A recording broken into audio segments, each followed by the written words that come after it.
Today I want to show you how to make this pen holder. It's very practical, and what I love about this project that you can finish it at one sitting or in a day, so you don't have to keep on working on it for days, or some projects last months. So let me go over it quickly and then we'll start. We have to start from the bottom. We'll do a magic ring here. I'll show you how to do that, don't worry. And then we'll increase for as much as we want. You don't have to do it the same size. Once you stop increasing and you stop doing one single stitch in each stitch, it will start growing upwards. Okay, I will give you more details.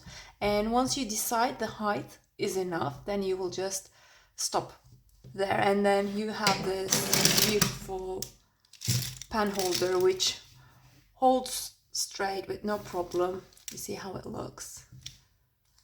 And if you're happy with this look, if you want to have a similar pen holder or whatever you want to put in it, let's begin. So now we'll begin with the bottom of this pen holder. We'll begin with a magic ring. If you don't know how to do that, I have a tutorial. I'll put a link here, but I'll show you how to do it step by step here as well.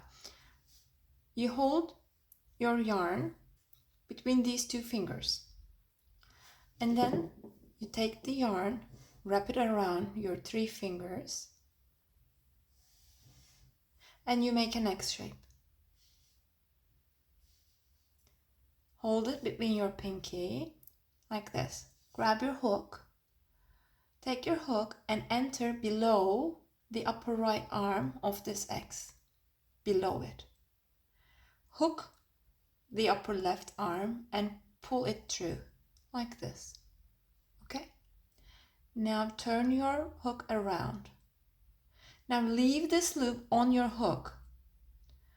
Enter from the upper right arm again, hook it and pull through. And this is it. Okay, if this was too fast, please either slow it down and watch it again or watch the tutorial, but don't leave the project here because you find it difficult to make a magic ring. You can do it, trust me. Now, let's move on. This is how it looks now.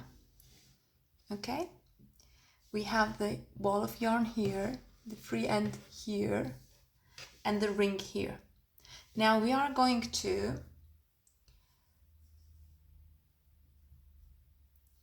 make 5 single stitches around this ring, but when I'm doing that, I will hold the ring and the free end, this free part, together, and I'll work around them like this. I'm holding them and I work around it. So this is 1, this is 2, this is 3,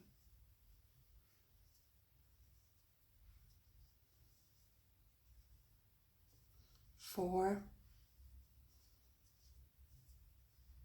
and 5. Once you're finished, you have this look. So this is my exaggerated loop. These are the 5 single stitches, and this is the rest of the ring. So you will hold on to your stitches and pull from this free end, and this will close. You see? Now you have a almost complete ring. But what you need to do to make it really complete is you have to take this loop and attach it to the other side so it will look like a complete circle. Okay, so let's do that. How do we do that? You see this V shape here? You enter below that V,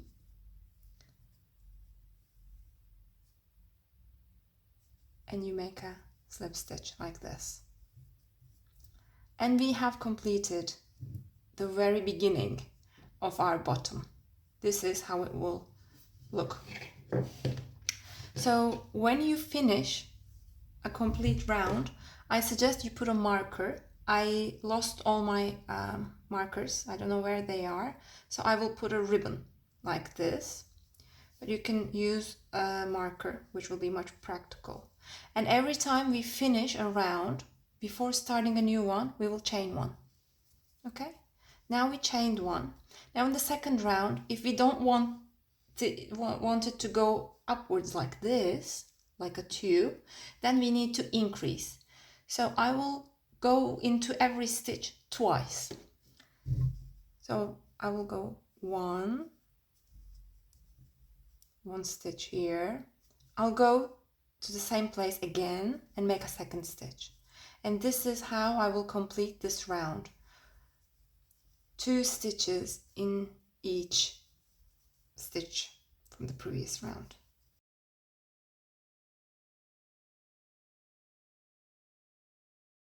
So if you keep doing that in each round, it won't look good. So we will have to keep increasing, but increasing at a smaller ratio. So I'll show you how to do that. So I completed the round, but I will connect it.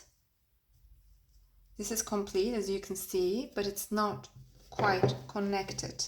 So these two ends need to come together. So how do I do that?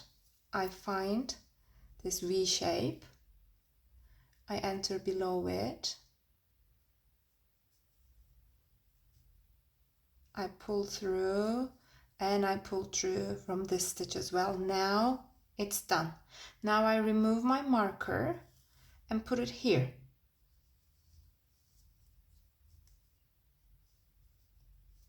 And because it's the end of a row, I chain one. Okay? Now I'm going to do 2 stitches in every other one and 1 stitch in the remaining. So what I mean is I will do 1 stitch here, 2 stitches here, 1 stitch here, 2 stitches here, and that's how I will keep on increasing. And I will do 2 single stitches, 1, 2. Now I will do 1 single stitch here and 2 single stitches in the next one, 1, 2. 1 single stitch here and 2 single stitches, 1, 2 here.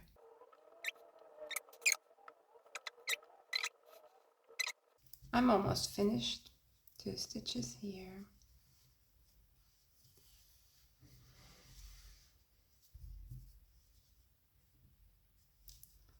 One stitch here, and we're finished.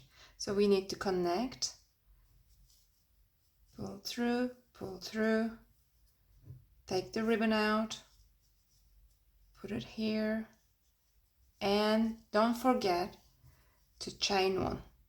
Now we're ready for the next round.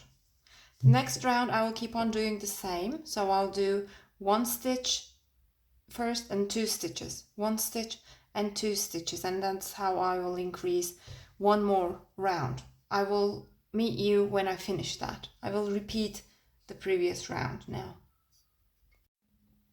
So I completed that round as well. Now I will connect, and this will be my final increasing round. I will start going upwards from now.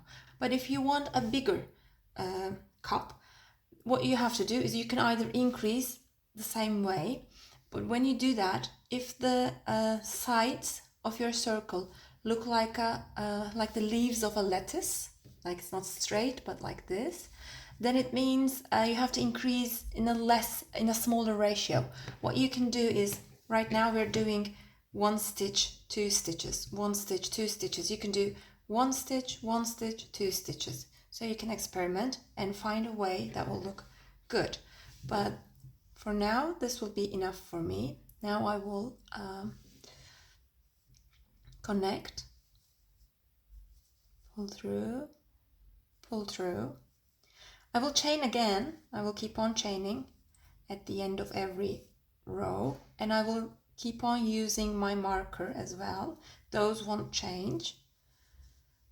From now on, what's different is that I will stop increasing and I will do one single stitch in every stitch. And when I complete the round, I will do the binding and I will do one chain, move my marker and do that again. So let's do a couple of rows together, and then you can go as high as you want. It's up to your taste. So I already chained one, as you saw, and I moved my marker, and I will start. In the first couple of rounds, you might not be sure if it's working. Just give it some time. In 3 to 4 rounds, it will really get the shape of a bowl and then the shape of a cup. So it will work. So this is what I'm doing now. I'm just doing single stitches. Very easy. And here I am. This was my first row that I did not increase, and I'm about to bind it. And I'm doing it the way I did before. A slip stitch here, one chain before starting the next round, and remember to put the marker because that's really, really helpful. So let's keep on doing single crochets in each stitch.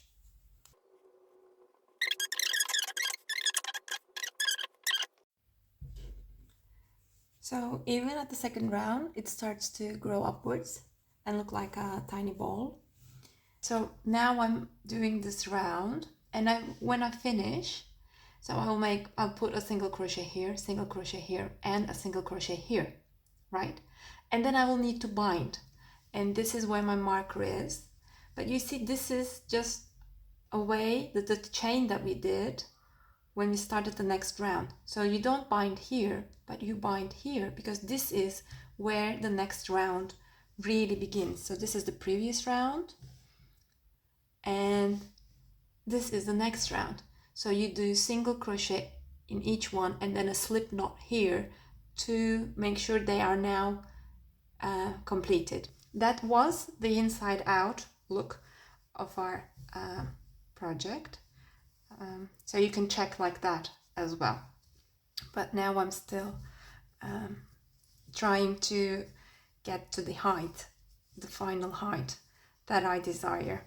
And yeah, I hope that these tips are helpful for you, so you can understand what might have been going wrong if your basket is growing unevenly.